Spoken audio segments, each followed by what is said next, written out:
Namaskar, friends. What is the first thing that comes to your mind when you think about US President Trump inviting Pak Army Chief to the White House for lunch recently? Do you, like many, think that his red carpet treatment and the high praise from US Central Command hint at a strategic recalibration? I look at it differently. I think history is being repeated, and once again, the transactional nature of the relationship, built upon differing and mutually exclusive objectives between the two countries, is taking shape. I am Tilak Devasher, and you are watching The Great Game Reloaded. Let me rewind to 1947. Even before its creation, Muhammad Ali Jinnah had admitted to Lord Ismay, Mountbatten's Chief of Staff, that, and I quote, Pakistan could not stand alone, unquote. That is, Pakistan would need someone to support it, just as the British had supported the Muslim League. Not surprisingly, therefore, before the ink on Pakistan's birth certificate had even dried, Jinnah was already pitching his new country to the United States, not as a democracy, not as a development partner, but as a strategic bulwark against Soviet Russia and even Hindu India. He told two US diplomats on 1st May 1947 at his Bombay residence that, and I quote, the emergence of an independent, sovereign Pakistan would be in consonance with American interests, since Pakistan would be a Muslim country and Muslim countries would stand together against Russian aggression, unquote. Jinnah coupled the danger of Russian aggression with the menace of, you won't believe this, Hindu imperialism. The establishment of Pakistan was essential to prevent Hindu imperialism into the Middle East, he emphasized. In a subsequent interview with American journalist Margaret Burke-White, Jinnah asserted, and I quote, America needs Pakistan more than Pakistan needs America. Pakistan is pivot of the world as we are placed on the frontier on which the future position of the world revolves, unquote. Thus, from day one, Pakistan's foreign policy was clear. Find a superpower, milk it, use its support to fight India. And America played along, not for bilateral reasons, but because it found Pakistan's geographical location of strategic importance for its objectives. In the early years, however, the Pak-US engagement did not get off to a good start. The Governor-General of Pakistan, Ghulam Muhammad, complained in 1951 that US aid to India had left it feeling like, and I quote, a prospective bride who observes her suitor spending large sums on a mistress, that is India, while she herself can look forward to no more than a token maintenance in the event of a marriage, unquote. Such sentiments reoccurred in 1953 when Pakistan asked for additional US aid in exchange for its alliance with the US, with once again Ghulam Muhammad claiming that to do otherwise would be, and I quote, would be like taking a poor girl for a walk and then walking out on her, leaving her only with a bad name, unquote. Later on in the 1950s, Pakistan received massive military aid. It joined US-led alliances like SEATO and CENTO. In return, listening posts, intelligence support, a promise to fight communism. But instead of fighting communism, Pakistan used American weapons against India, violating both trust and treaties. It was always Pakistan's intention to leverage US support against India while paying lip service to the US. Then came the 1980s. The Soviet Union invaded Afghanistan. America needed a partner. Due to its geographical location, Pakistan was a natural choice. Pakistan was only too willing to play its part and stepped forward in return for goodies and a seat at the high table. The US was obliged to take a 180-degree turn, shelving its concern regarding Pakistan's nuclear program, Ziaul Haq's coup, and the hanging of Zulfikar Ali Bhutto. Pakistan's ISI trained thousands of radical Islamists to fight the godless Soviets. They were called Mujahideen, who were products of thousands of madrasas funded by the US and Saudi Arabia.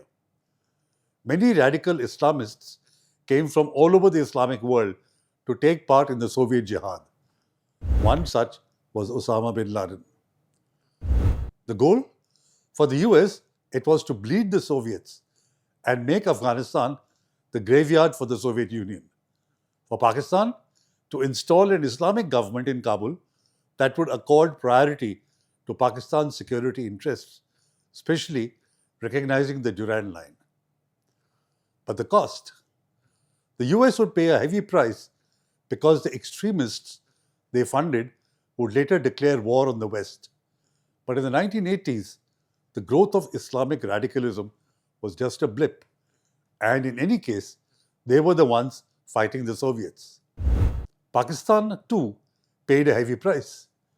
It became flush with drugs, jihadis, and Kalashnikovs, as was left holding a very large baby, thousands of trained jihadis. Worse was to follow.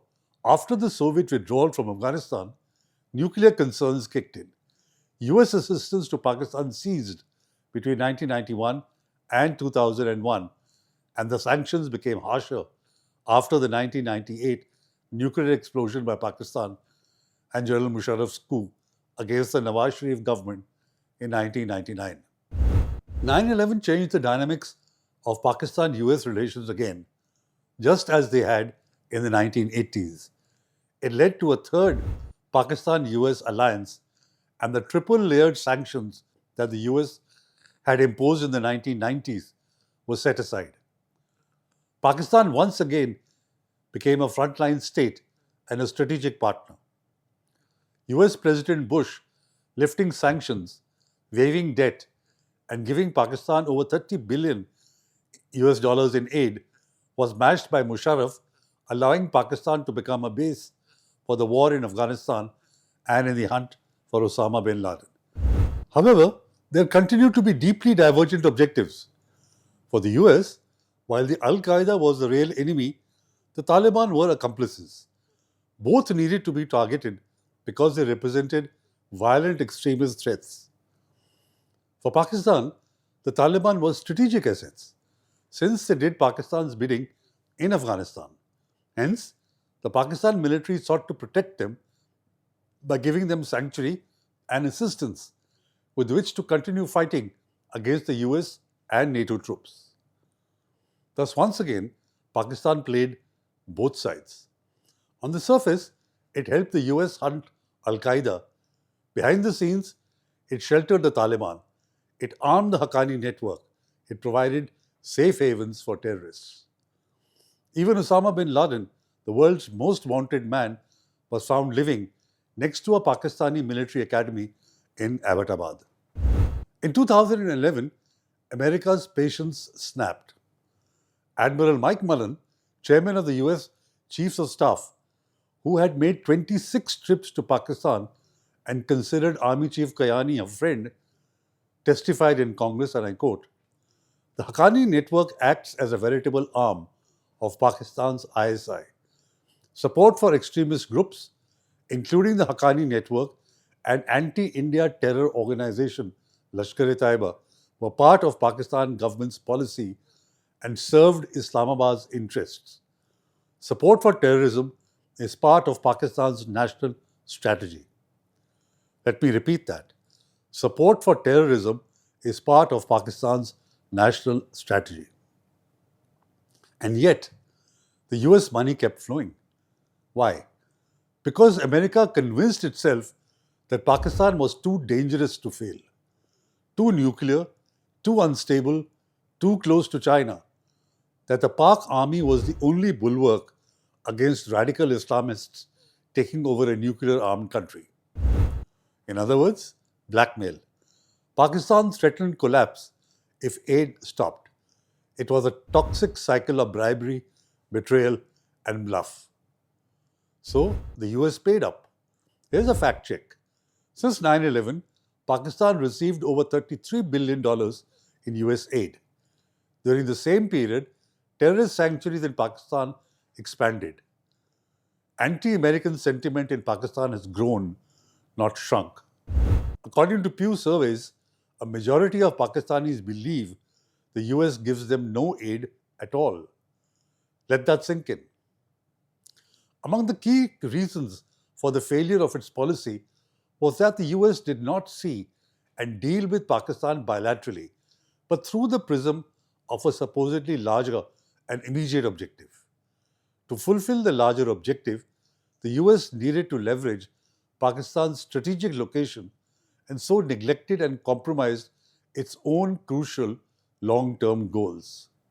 For example, in an interview published by the French weekly La Nouvelle Observateur of 21st January 1998, Brzezinski, President Carter's national security advisor, when asked if he regretted having supported Islamic fundamentalism, having given arms and advice to future terrorists, said, and I quote, "What is the most important to the history of the world?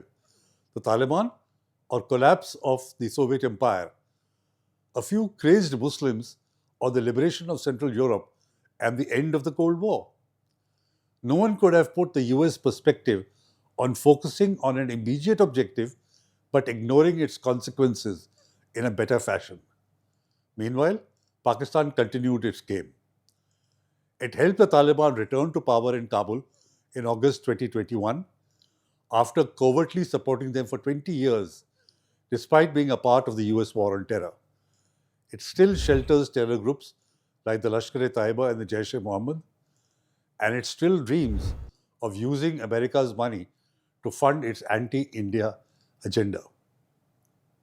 The lunch that President Trump hosted for the Pak Army Chief could well be the beginning of the fourth round of Pak-US transactional relationship. This time, the US target is not Afghanistan, but Iran. Once again, the US would like to use Pak territory, especially its air bases, against Iran, should the need arise. President Trump may be probing whether Munir would allow surveillance flights or logistical cooperation against Iran.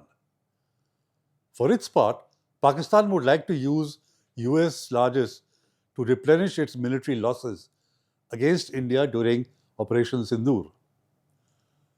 While in the past, Pakistan ran successfully with the hare and hunted with the hound, this time the situation could be far more dangerous for Pakistan. Over 20% of Pakistan's population is Shia, who have spiritual kinship with Iran. Perceived support of Pakistan against Iran will test their loyalties to the limit.